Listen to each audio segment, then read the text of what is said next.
Robert, let me ask you about this, and this is from apparently a fundraiser John Boehner went to June 30th in West Virginia.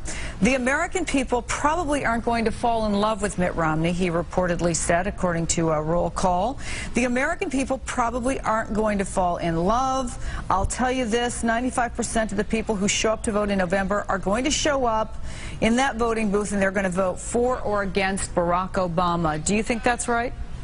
I think that's exactly right. This is going to be a referendum, I think, on the president. You're not going to see Romney try to make a huge contrast in every single policy front, because Boehner is hitting on the main part of this election. It's about the economy. It's not really about is Mitt Romney. But A, does that say much about Mitt Romney? And B, doesn't he have to come out with more of a plan at some point? Well, it's saying that he has to be more specific. Conservatives are asking him to get more specific on policy. But I think what Boehner's trying to say is he doesn't need to be a Bill Clinton type in terms of charisma. He doesn't need to be Chris Christie and really punching at the president. He has to just be solid, have a steady economic message, and that'll be enough to win. You don't have to love him. You just have to agree with him and think he's the better choice.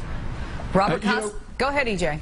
Oh, I was going to say, it's never a good thing when one of the most important leaders of your party says, well, you don't have to fall in love with our candidate.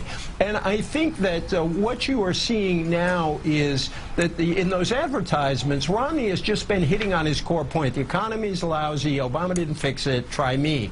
And I think there's a limit to that appeal. I think the voters who believe that are already with Romney. And so the reason I think he needs more specifics or more personal stuff about himself is just to persuade those voters who haven't decided yet or who could be swung that there's a reason to vote for him. He's not there yet. EJ, I'll see you at the airport. Robert? Well, excellent. A week at least.